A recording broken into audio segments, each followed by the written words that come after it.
오늘은 변화산 사건이라는 제목으로 누가복음 9장 28절에서 33절까지 말씀을 본문으로 하나님의 말씀을 듣도록 하겠습니다.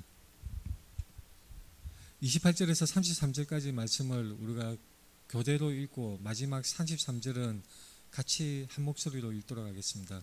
제가 먼저 읽겠습니다. 이 말씀을 하신 후 8일쯤 되어 예수께서 베드로와 요한과 야고보를 데리고 기도하시러 산에 올라가사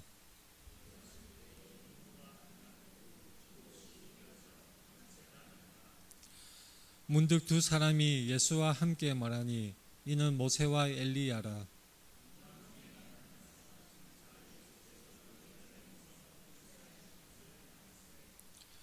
베드로와 및 함께 있는 자들이 깊이 졸다가 온전히 깨어나 예수의 영광과 및 함께 선 두 사람을 보더니, 같이 읽겠습니다. 두 사람이 떠날 때에 베드로가 예수께 여짜오되 주여, 우리가 여기 있는 것이 좋사오니 우리가 초막 셋을 짓되 하나는 주를 위하여 하나는 모세를 위하여 하나는 엘리야를 위하여 하사이다 하되 자기가 하는 말을 자기도 알지 못하더라. 아멘. 우리 앞뒤 좌우 돌아보면서 같이 인사하겠습니다. 사랑합니다. 축복합니다. 사랑합니다. 축복합니다. 오늘 말씀은 또한 우리에게 아주 친숙한 말씀입니다. 누가복음 9장의 변화산 사건. 왜 변화산이라고 하냐면 예수님이 산 위에 제자들과 올라가셔서 예수님이 그 광채 가운데 예수님의 영광을 드러내는 그 사건이 있었는데, 사실 이 산 이름이 무엇인지는 성경에 나타나 있지 않습니다. 어떤 학자는 다볼산이다, 헤르몬산이다, 여러 가지 추정을 할 수 있을 뿐인 것입니다. 그래서 우리는 편의상 변화산이라고 그렇게 부릅니다. 예수님께서 변화하셔서 그 영광을 드러내신 그 산이 이제 변화산이라고 우리가 부르는 것입니다. 변화산 사건은 아주 중요한 사건입니다. 이 변화산 사건이라는 것은 예수님이 제자 중에 특별히 예수님이 친밀한 관계를 가지시고 중요하게 아마도 생각하셨던 세 제자 베드로, 야고보, 요한, 이 세 제자를 데리고 산에 올라갔었을 때 예수님의 얼굴이 해같이 빛나고 옷이 눈보다 더 하얗게 희게 휘어져서 빛과 같이 광채가 나는 그런 놀라운 일이 벌어졌던 사건입니다. 또한 거기에 하나님의 음성이 들려진 그런 사건입니다. 이것은 누가복음 9장뿐만 아니라 마태복음 17장, 마가복음 9장에서도 동일하게 기록되어져 있는 사건입니다. 이 변화산 사건에서 우리가 눈여겨봐야 될 것은 바로 예수님이 그 영광을 나타내셨다는 것이죠. 우리가 영광이라고 할 때에 보통 어떤 것을 떠올리게 됩니까? 우리가 수많은 군중이 많은 그 관객이 있는 곳에서 무슨 대종상이나 아카데미상 그런 것을 받을 때 그 배우들이 올라가서 상을 받으면서 영광스러워하는 그런 모습들을 가끔씩 볼 수가 있습니다. 여러분들은 영광이라고 하면 무슨 생각이 떠오르십니까? 직장에서 남들보다 빨리 승진하면 영광스럽다, 그렇게 생각을 하기도 하는 것이죠. 승진이 빨리 되거나 사업에서 크게 성공을 하면 영광이 자신에게 있다고 생각을 하기도 하는 것입니다. 사람들의 많은 인기를 얻을 때에 연예인들은 영광스럽게 생각을 하기도 합니다. 사람들은 흔히 영광이라고 하면 인기, 명예, 이런 것을 동일시하는 그런 경향이 있습니다. 사람들로부터 박수 갈채를 받고 사람들의 인정을 받으며 특히 중요한 것, 부러움을 살 때에 사람들은 영광이 있다고 그렇게 생각하는 경향이 있는 것입니다. 세상에서는 높은 자리에 오르는 것, 보다 큰 파워, 권력을 가지는 것, 이 권력이라는 것은 자신이 원하는 것을 다른 사람에게 강요할 수 있는, 그리고 굴복시키는 그런 것을 능력, 파워, 권력이라고 할 수가 있습니다. 세상은 그것을 늘 아주 얻고자 애를 쓰고 탐을 내는 것이죠. 역사상 수많은 우리 인류의 역사 속에 많은 독재자들이 그러하였고, 우리나라의 역사 속에서도 독재자들이 그런 권력을 탐하고 영광을 얻기에 자신의 모든 것을 다 걸었던 것을 우리가 볼 수가 있습니다. 예수님의 제자들은 달랐을까요? 그렇지 않습니다. 예수님의 제자들은 자신들이 섬기는 이 예수님이라는 이 청년, 30대 청년을 보면서 가히 메시아로 오신 것을 제자들은 어렴풋이 느끼며, 그 제자들 마음속에 기대했던 것은 예수님이 빨리 이 로마 제국을 무찌르고 그 왕위에 오르게 되면 그 제자로 섬겼던 자신들은 다 장관 자리를 차지하는 그런 영광을 꿈꾸었던 것입니다. 힘을 가지는 것, 그것을 예수님의 제자들이 기대를 하였던 것입니다. 사실 오늘날 많은 교회 목회자들도 여전히 이런 모습을 가진 사람들이 있습니다. 뭔가 교회의 힘을 발휘하고 세상의 그 진정한 하나님의 사랑과 하나님의 공의를 펼치는 것보다 교회의 권력, 교회의 힘을 자랑하고 싶은 그런 욕망이 꿈틀대는 것을 우리가 흔하게 관찰할 수가 있는 것입니다. 예수님의 제자들이 아주 전형적인 그런 모습을 보였습니다. 제자들이 모였어도 누가 더 큰가, 누가 더 위대한 제자인가, 누가 더 예수님과 가까이 있는가, 그것을 가지고 싸우고 서로 흉을 보며 이렇게 말다툼을 벌였던 그러한 사람들, 바로 예수님의 제자들이었습니다. 예수님이 빨리 왕위에 오르셔야 할 텐데 메시아의 그 진면목을 펼쳐서 그 로마 제국을 싸그리 쓸어버려야 될 텐데 그렇게 기대하였던 것입니다. 근데 누가복음 9장에 성경에 가만히 보면 오늘 본문 이전에 예수님이 갑자기 말씀하시는 내용이 제자들에게는 충격적이었습니다. 누가복음 9장 18절에 제자들에게 예수님이 물어보시죠. 무리가 나를 누구라고 하느냐? 그때 사람들이 대답하기를 침례 요한이라고, 더러는 엘리야, 더러는 옛 선지자 중에 한 사람이라고 그렇게 여기고 있다고 대답을 합니다.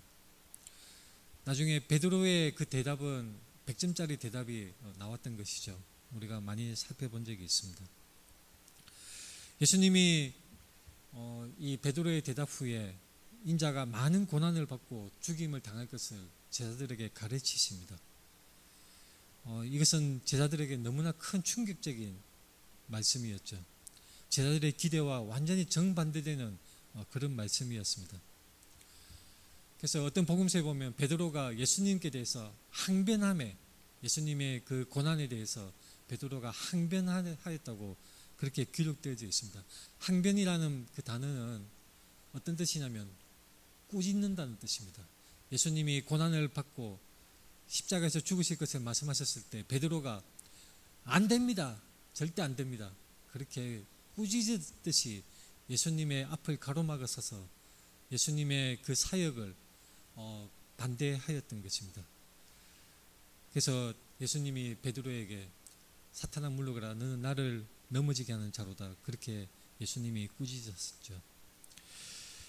예수님이 말씀, 많은 고난을 받고 죽임을 당할 것이라는 이 말씀은 제자들의 기대와 정반대였고 제자들이 상상하고 기대하였던 그런 것과는 너무나 거리가 멀었습니다.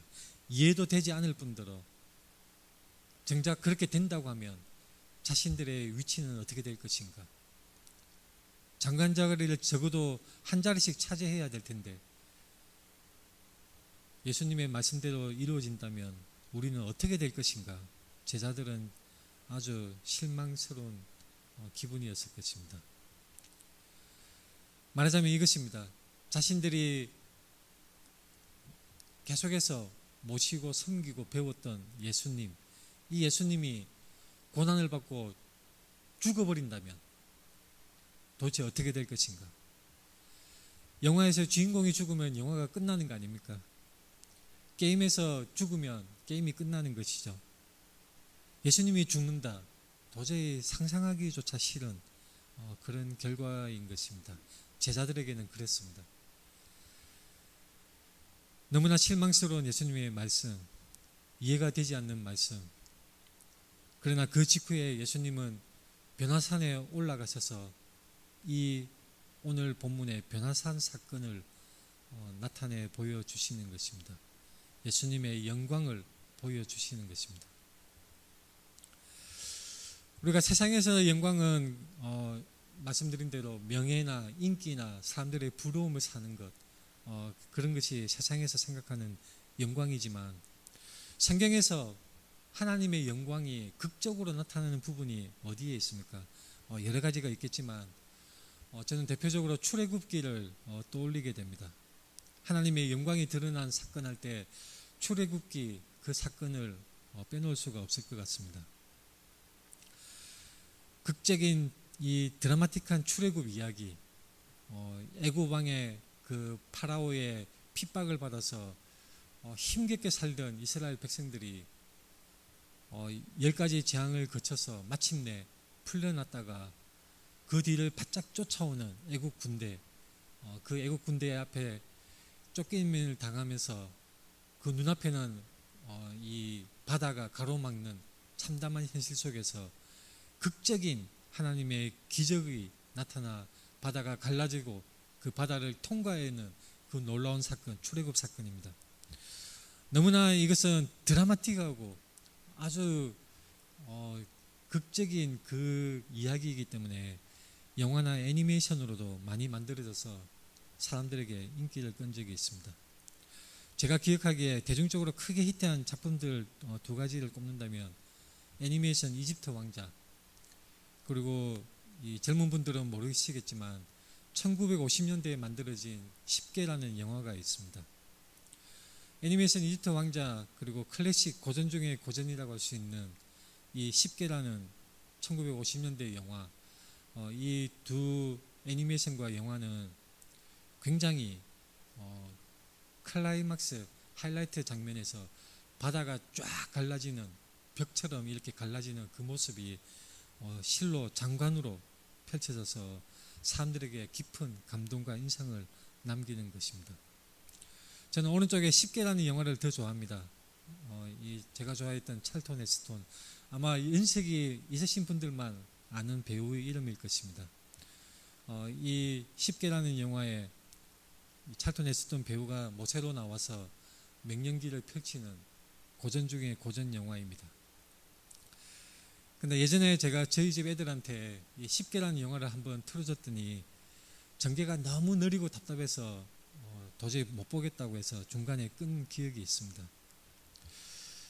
근데 이 이집트 왕자 애니메이션이나 영화 10개에서 그리고 있는 이 출애굽 사건과 성경에서 말씀하고 있는 출애굽 사건의 큰 차이점이 하나 있는데 혹시 여러분들 아십니까? 영화나 애니메이션에서는 극적으로 모세가 지팡이를 딱 했을 때 바다가 쫙 갈라집니다. 아주 짜릿한 그런 통쾌한 장면이죠. 그런데 성경에서는 그렇지 않습니다. 성경의 출애굽기 14장 21절에 보면 모세가 바다 위로 손을 내밀었을 때에 큰 동풍이 밤새도록 바닷물을 물러가게 하셨다고 기록되어 있습니다. 영화에서나 애니메이션에서는 바로 그 순간에 쫙 갈라버리지만 성경에서는 밤새도록 바람이 불어서 바닷물이 벽이 되는 것처럼 갈라진 것으로 그렇게 기록이 되어져 있는 것입니다. 물론 영화나 애니메이션에서는 극적인 연출을 위해서 사람들에게 인상 깊은 그 장면을 보여주기 위해서 성경의 내용과 다르게 의도적으로 묘사를 하였겠지만 저는 이 부분이 어쩌면 사람들이 생각하는 하나님의 응답과 성경에서 하나님이 행하시는 응답에 큰 차이가 있는 것이 아닌가 생각이 되기도 합니다. 사람들은 즉시 바로 자신의 기도가 응답되기를 원하고 하나님의 역사하심이 눈앞에 뿅 하고 그렇게 이루어지기를 원하는 그런 성향이 있습니다. 그러나 하나님은 하나님의 뜻대로, 하나님의 작정하심대로 때로는 급격하게 행하시기도 하지만 때로는 우리 인생의 평생 동안 서서히 이루어 가시는 분이시기도 하는 것입니다. 자신의 아들 어거스틴이 회개하고 돌이키기를 위해서 그 어머니 모니카는 평생에 가깝도록 눈물로 기도했던 사람이었습니다. 우리가 어떤 병을 낫기를 위해서 기도할 때, 자녀들의 회심을 위해서 기도할 때에, 또는 형제를 위해서 기도할 때에 그냥 바로 즉시 응답이 되고 마치 영화나 애니메이션에서 바닷물이 확 갈라지듯이 하나님이 즉시 역사하셔서 이루어졌으면 얼마나 좋겠습니까? 그러나 때로는 하나님이 그렇게 응답하시지 않고 점진적으로 조금씩 그렇게 행하시기도 하는 것입니다. 이 이집트 왕자나 10개의 영화에서 그리고 있는 것은 하나님의 영광을 나타내고 있습니다. 하나님의 능력과 또한 그것이 나타날 때에 하나님의 이름이 얼마나 위대하신 분인지, 하나님의 능력이 얼마나 큰 것인지 선명하게 드러내 보여주는 유명한 이야기인 것입니다. 교회 다니지 않는 사람들도 이 출애굽기 이야기는 너무나 잘 알고 있습니다. 홍해 바다를 가르는 놀라운 기적이죠. 근데 이 출애굽기가 무슨 뜻인지 아십니까? 성경의 출애굽기, 한자말로는 애굽을 나간다는 그 나가는 기록이라는 뜻을 가지고 있습니다. 영어로는 엑소더스입니다. 엑소더스라는 말 자체는 고대 그리스에서 나온 말이죠. 호더스라는 길이라는 뜻을 가진 말에 밖으로라는 뜻을 가져서 밖으로 나간다는 뜻을 가진 말이 바로 출애굽기 엑소더스 뜻을 가지고 있는 것입니다. 그래서 70인역본 그리스어 성경은 그 그리스어 성경 제목은 엑소더스라고 나와 있고 그것에 이어져서 영어 성경에서는 엑소더스라고 이름이 붙어져 있습니다. 우리는 출애굽기라고 부르는 것이죠. 왜 출애굽 밖으로 나가는 것이 그렇게 중요한 것입니까? 고대 그 이집트의 애굽의 그 노예살이를 하던 이스라엘 백성들이 마침내 모세의 그 지도에 따라서 파라오의 통치를 벗어나서 광야로 나아가는 사건, 그것은 해방의 사건이었습니다. 억압과 종살이에서 벗어나 자유의 몸이 되는 사건, 우상숭배의 땅에서 하나님을 섬기는 곳으로 나아가는 사건, 그것은 거대한 하나의 신앙의 여정이라고 할 수가 있는 것입니다. 그래서 엑소더스 이 이름은 굉장히 중요합니다. 많은 의미가 담겨져 있는 것이죠. 그런데 변화산 사건에 예수님의 영광이 나타나 있습니다.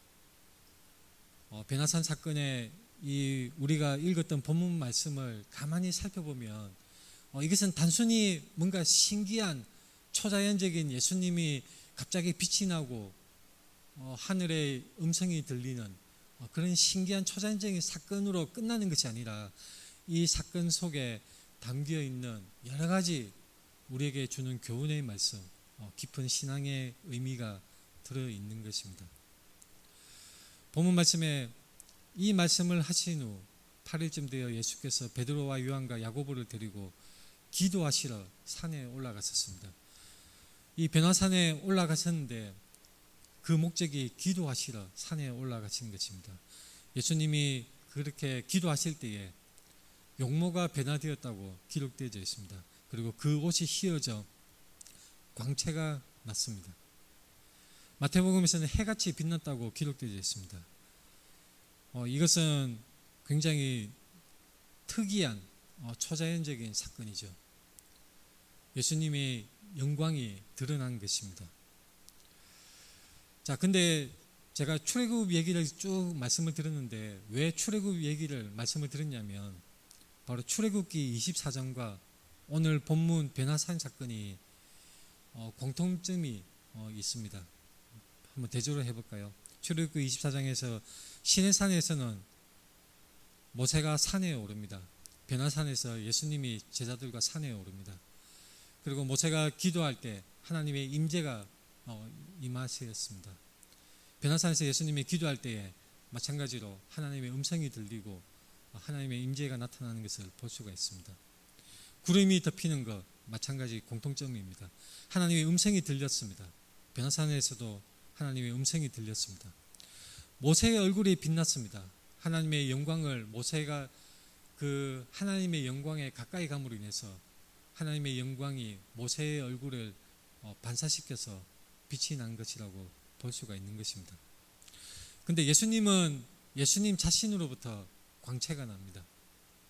약간 다른 것이죠. 모세는 하나님의 영광을 반사한 것이지만 예수님의 변화산의 그 영광은 예수님 자신으로부터 영광이 드러난 것입니다. 시내산의 모세와 변화산의 예수 공통점이 이렇게 많이 있지만 큰 차이점이 하나 있다면 영광이 누구의 것인가? 모세는 하나님의 영광을 반사한 것이었고 변화산의 예수는 바로 예수님 자신의 영광을 드러내었던 것입니다. 산에 오르는 것, 구름이 나타나는 것, 하나님의 임재가 나타나는 것, 영광이 드러나는 것, 출애굽기 24장과 오늘 본문 말씀의 이 본문이 굉장히 유사한 구조로 나타나고 기록되어져 있습니다. 엘리야는 어떻습니까? 엘리야는 호렙산에서 하나님을 만났죠. 선지자 엘리야는 그 갈멜산에서 바알과 아세라 선지자들 850명과 대결해서 극적으로 승리하였지만 기세등등한 그 이세벨의 협박을 받고 도망해서 호렙산에 가게 됩니다. 거기서 동굴에 숨어 있는데 하나님이 찾아오셔서 만나시는 장면이 열왕기상 19장에 나오게 됩니다. 극적인 승리를 거둔 엘리야, 그러나 사람들에게 배척을 당하고 오히려 목숨을 위험당하는 그 엘리야의 처량한 신세가 우리에게 많은 것을 생각하게 합니다. 그 엘리야 선지자가 하나님을 만나는 곳, 산에서 하나님을 만났던 것입니다. 모세와 엘리야 선지자 이 두 사람의 사역의 공통점이 무엇이겠습니까? 백성을 하나님께 인도하는 것입니다. 모세도 그러하였고 엘리야 선지자도 그러하였습니다. 예수님은 이 영광을 드러내시기 직전에 십자가를 가르치셨습니다. 하나님의 아들이신 예수 그리스도 그 휘황찬란한 영광스러운 모습을 보이시기 전에 제자들에게 필요한 것은 바로 십자가의 참 의미를 바르게 아는 것이었습니다. 누가복음 9장 23절에 무리에게 이르시되 아무든지 나를 따라오려거든 자기를 부인하고 날마다 제 십자가를 지고 나를 따를 것이니라. 이런 말씀을 하시고 십자가의 의미를 설명하신 후에 이제 예수님은 자신의 영광을 변화산에서 보여주신 것입니다. 제자들은 혼란스러웠겠죠. 영광이라 하면 제자들이 생각하기에 그저 높은 자리에 올라가고 힘과 권능을 바라는 파워를 가지는 그런 것이 영광인데 어떻게 십자가와 영광이 관계가 있을 수 있을까? 예수님은 자신을 따르는 제자들이 바로 이 변화산 사건을 통해서 정말로 제자들이 따라가는 이 스승 예수님이 어떤 분이신지를 분명히 알기 원하셨을 것입니다. 너희가 따라가는 예수가 누구인지 정확하게 알아라. 그런 의도가 있는 사건입니다. 십자가를 말씀하시는 예수 그리스도, 이것은 단순한 도덕 선생이 아닙니다. 민중 해방가가 아닙니다. 영광의 주님이신 것입니다. 사람들은 저마다 자신의 그 계산을 가지고 예수님께 나오기도 합니다. 지금 우리 가운데에도 예수님을 나의 삶에, 나의 인생의 주님으로 영접하고 순종하는 사람이 있는가 하면 그저 듣기 좋은 가르침을 펴는 도덕 선생쯤으로 여기는 사람이 있을 수도 있습니다. 예수님을 얼마나 중요하게 우리의 인생에 또한 크게 보고 있는지 우리는 돌이켜 봐야 하는 것입니다. 단순히 필요할 때만 뿅 나타나서 우리 문제를 해결해 주는 그런 해결사가 아니라 영광의 하나님, 우리의 주님이시라는 것을 분명히 알아야 하는 것입니다. 본문의 9장 30절에 문득 두 사람이 예수와 함께 말하니 이는 모세와 엘리야라. 이 누가복음의 문득이라는 단어는 사실 원어상 영어로 치자면 behold입니다. 보라, 자 보라, 지금 보라 강조하는 그런 의미를 가지고 있습니다. 갑자기라는 의미보다 강조하는 자 보라 이런 뜻을 가지고 있는 것입니다. 예를 들면 누가복음 1장 31절에 보라 내가 잉태하여 아들을 낳으리니 그 이름을 예수라 하라. 그게 사용된 보라 그 단어가 그 원어 단어가 동일한 단어가 바로 이 9장 30절에 문득이라는 말로 번역된 단어입니다. 왜 보라 강조를 할까요? 모세와 엘리야가 예수님과 함께 얘기를 하고 있습니다. 너무나 중요한 내용이죠. 구약을 대표하는 그 유명한 모세와 엘리야 선지자가 예수님과 함께 이야기를 하고 있습니다. 영광중에 나타나서 장차 예수께서 예루살렘에서 별세하실 것을 말을 했다고 기록되어 있습니다. 자, 우리는 여기서 별세는 우리가 잘 쓰지 않는 단어죠. 세상을 떠난다는 얘기입니다. 죽는다는 그런 의미인 것이죠. 그런데 우리말 성경에는 별세라고 번역이 되어 있기 때문에 그냥 세상을 떠나는구나, 예루살렘에서 예수님이 죽으실 것을 말씀하는구나, 그 의미로만 한정되어서 이해하게 되는 부족한 점이 있는 것이죠. 자, 근데 별세라는 이 단어가 중요합니다. 왜냐하면 단순히 죽는다는 의미를 가진 것이 아닙니다. 세상을 떠난다는 의미만 가진 것이 아닙니다. 별세라는 이 단어는 원어에서 어떻게 기록이 되었냐, 바로 앞에 말씀드렸던 엑소더스, 출애굽이라는 단어가 여기에 사용되었던 것입니다. 그 유명한 구약의 두 선지자 모세와 엘리야가 정말 영광스러운 그 상황에, 그 변화산 산상에서 예수님께 나와서 예수님과 대화를 하는데 그 대화의 내용이 무엇인가? 바로 엑소더스.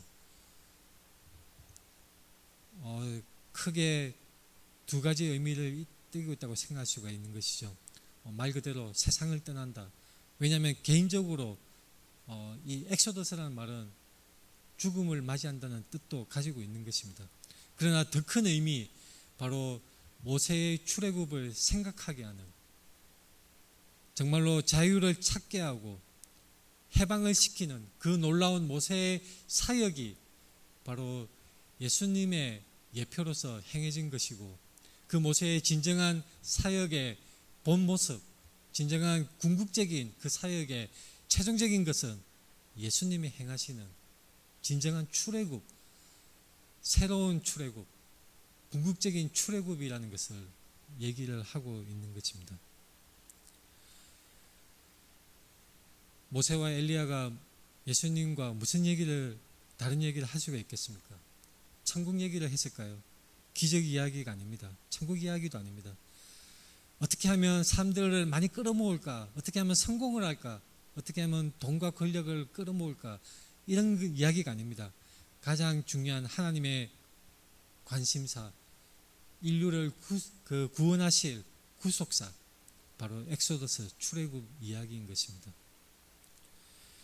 그래서 영어 성경 중에 NLT, New Living Translation, NLT 번역본에서는 이 엑소더스 단어를 그대로 사용해서 번역이 되어져 있습니다.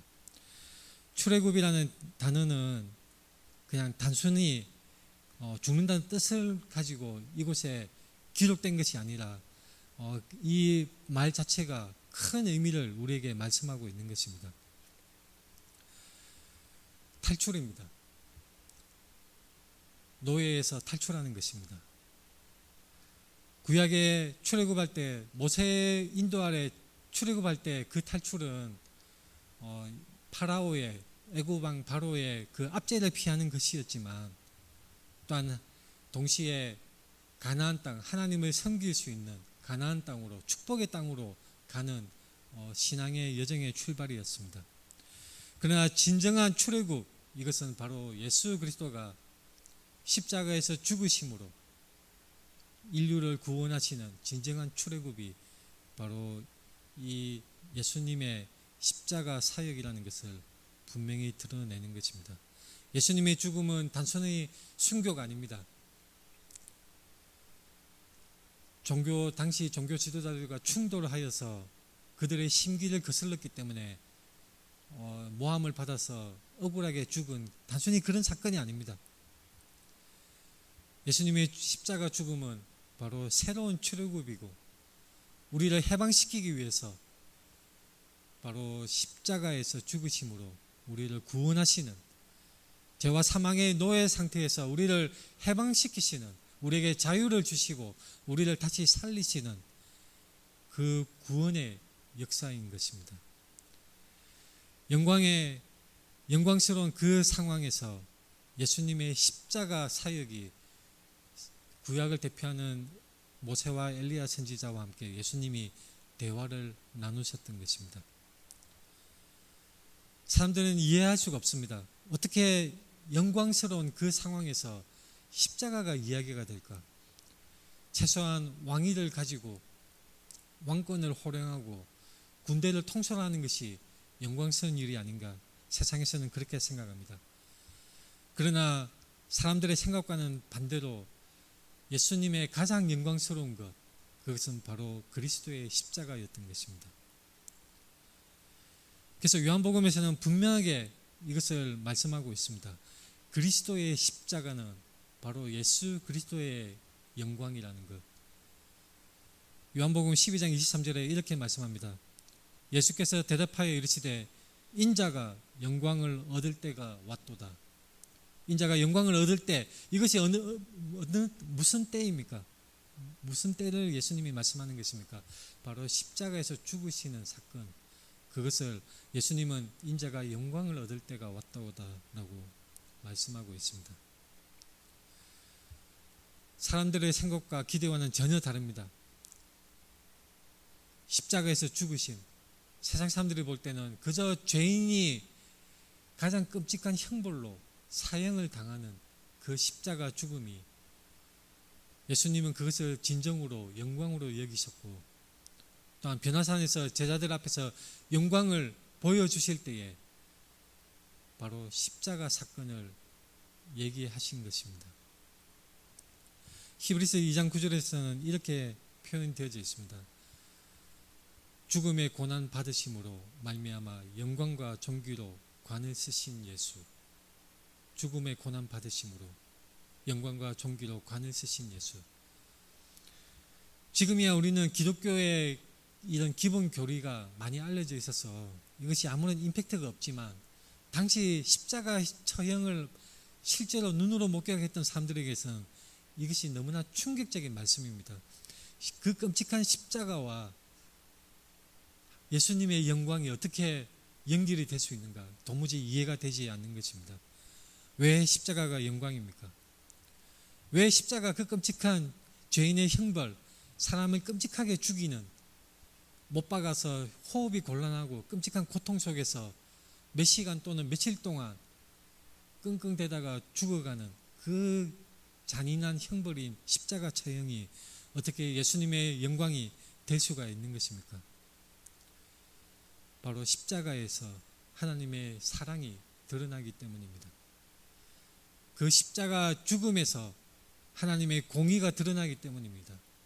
얼마나 하나님이 우리를 사랑하시고 우리를 위하시는지, 그 아들, 독생자 예수 그리스도 그 아들을 십자가에서 죽기까지 내버려 두심으로 우리를 사랑하시는 하나님의 사랑이 드러나며, 동시에 죄를 미워하시는 하나님의 공의가 그 형벌로서 우리 죄를 대속하시는 예수님에게 가해지고 버림받게 하시는 그 하나님의 공의가 드러나는 사건이 바로 십자가 사건이고, 그래서 십자가가 예수님에게 영광이 되는 것입니다. 십자가에서 하나님의 거룩이 드러납니다. 십자가에서 하나님의 구원이 드러나는 것입니다. 하나님의 성품이 가장 선명하게 극명하게 드러나는 곳, 바로 십자가 위에서 드러나는 것입니다. 그래서 십자가는 예수 그리스도의 영광입니다. 십자가는 예수 그리스도의 영광입니다. 사람이 가장 끔찍하게 여기는 그 참혹한 죽음인 십자가가 오히려 하나님의 사랑과 공의가 표현되고 하나님의 구원이 완성되는 곳, 그러므로 예수 그리스도의 영광이 바로 십자가가 되었던 것입니다. 십자가는 그리스도의 영광입니다. 고난 없는 영광을 추구하는 신앙은 굉장히 위험합니다. 성경을 가만히 읽어보면 영광의 길, 십자가의 그 길은 사람들이 흔히 생각하는 잘 먹고 잘 사는 번영하는 길, 그것과는 그다지 관계가 없습니다. 하나님이 그렇게 행하셨고 의도하셨으며 이루어 주신 것입니다. 하나님의 그 강한 능력으로 그냥 십자가 없이 구원을 하실 수 있었을까요? 그럴지도 모르겠습니다. 그러나 예수 그리스도의 십자가 죽음을 통해서 또한 3일 만에 그를 살리심으로 하나님의 그 지극히 높으신 영광이 드러나게 하시고 예수 그리스도의 이름이 그 모든 이름보다 더 뛰어난 이름이 되게 하여 주신 것입니다. 하나님의 사랑이 극적으로 드러난 사건, 이것은 출애굽의 바다가 쫙 갈라지는 것보다 비교할 수 없을 만큼 더 극적인 하나님의 영광이 드러난 사건이고, 그 어떤 영화나 드라마보다, 그 어떤 애니메이션보다 우리에게 깊은 울림을 주는 예수 그리스도의 십자가인 것입니다.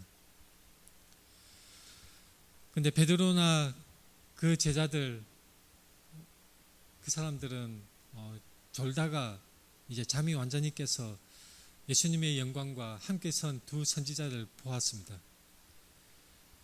제자들은 세상적인 영광은 원했지만 십자가는 원하지 않는 그런 사람들이었죠. 베드로는 황홀경에 빠졌습니다. 얼마나 영광스러운 그 상황입니까? 구약을 대표하는 두 선지자가 예수님과 함께 대화하고 있는 그곳에 예수님이 광채를 발하시는 그 놀라운 현장에서 베드로의 마음속에 어떤 마음이 있었냐면, 너무나 황홀하다, 너무나 좋다. 그래서 여기에 초막셋을 지어서 그냥 이 상태가 계속되었으면 좋겠다. 제가 가끔씩 이제 교인들하고 같이 기도원에 갈 때가 있었습니다. 기도원에 가면 굉장히 은혜로운 말씀, 뜨거운 기도와 찬송이 계속 이어지죠.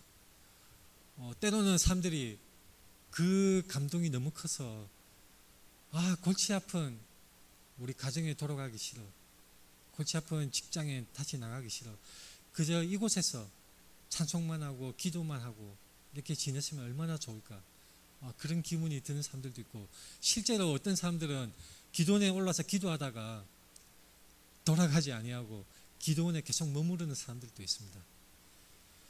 이 변화산 사건의 베드로와 같은 사람들이라고 할 수가 있는 것이죠. 은혜를 받고 하나님의 영광을 목도할 때 그 황홀한 기분, 그것을 계속 누리고 싶은 마음이 있는 것입니다.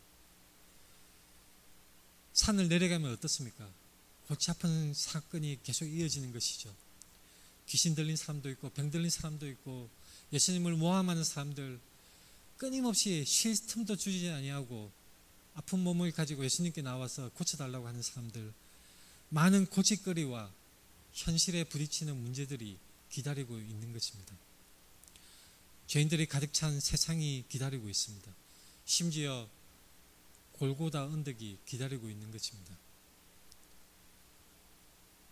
예수님은 그 황홀한 변화산 산 정상에 머무르는 것보다 그 일시적인 그 황홀경을 버려두시고 십자가를 선택하셔서 제자들에게 내려가자고 말씀을 하십니다. 우리는 축복을 원하죠. 잘 되기를 원합니다. 고난은 싫습니다. 누구나 다 그렇죠. 그저 건강하고 오래 살고 자녀들도 잘 되고 누군가 그렇게 잘못 가르치는 것처럼 예수를 믿으면 번영하고 성공한다, 그렇게 기대하는 사람들이 있습니다. 말하자면 천국 가기는 원하지만, 그리고 부활하기는 원하지만 십자가는 지기 싫어하고 고난을 받기는 싫어하고 그저 희생은 싫어하고 내가 좋아하는 것만 받고 싶어, 그런 사람들이 많이 있는 것입니다. 그러나 예수님은, 우리 주님은 십자가를 통해서 영광에 들어가셨습니다. 십자가를 통해서 그 극명하게 하나님의 영광을 드러내시고 하나님의 구속 사역을 완성을 하셨습니다. 베나산의 그 황홀경은 잠시였습니다. 그러나 골고다의 십자가는 영원한 우리의 구원의 그 길이고 빛이 되었던 것입니다. 제자들은 베나산에서 예수님의 영광을 보았지만 우리는 더 확실한 예수님의 구속의 사역, 바로 십자가를 볼 수가 있는 것입니다. 베드로가 이렇게 말을 했을 때 계속해서 그렇게 살았느냐, 그건 아닙니다. 베드로후서에 보면 베드로가 말년에, 베드로가 죽기 전에 어떤 기록을 남겼냐면 이 베나산 사건을 언급을 합니다. 그 하나님의 그 놀라운 영광에 나타난 것을 언급을 하면서 자신의 놀라운 체험을 기록을 한 것이죠. 그러나 베드로가 강조하는 것은 더 확실한 예언이 있어 아주 중요한 말씀을 남겼죠. 더 확실한 예언, 바로 예수님의 복음의 진리, 예수님의 그 말씀, 진리의 말씀이 그 어떤 종교적인 카타르시스나 종교적인 체험보다 더 우리에게 확실하고 우리에게 중요하다는 그런 기록을 베드로후서에서 남기고 있는 것입니다. 바로 누가복음에서 이 베나산의 중심에 그리스도의 십자가를 놓아두고 우리에게 제시하고 있는 것입니다. 여러분들은 어떻습니까? 십자가의 예수를 따르고 있습니까? 아니면 그저 여러분들이 갖고 싶어하는 그런 달콤한 것만 구하고 찾고 있는 것입니까? 예수님의 영광은 십자가를 통해서 드러났고 결국 예수님을 따르는 제자들도 나중에 다 부활하신 주님을 만남으로 예수님의 길을 따라서 고난과 핍박을 당하여서 순교까지 감당하는 그런 길을 걸어갔습니다. 말씀을 정리하겠습니다. 우리는 예수 그리스도의 십자가, 이 십자가에 주목해야 합니다. 우리가 사람들에게 인기를 끌고 부러움을 사는 것이 진정한 영광이 아닙니다. 예수 그리스도의 십자가는 바로 예수 그리스도의 영광이었고 우리는 그리스도와 함께 살고 죽어야 하며 그리스도와 함께 그 고난에 참여해야 하는 것입니다. 마지막으로 로마서 8장 17절을 우리가 한 목소리로 같이 읽고 말씀을 끝맺도록 하겠습니다. 같이 읽겠습니다.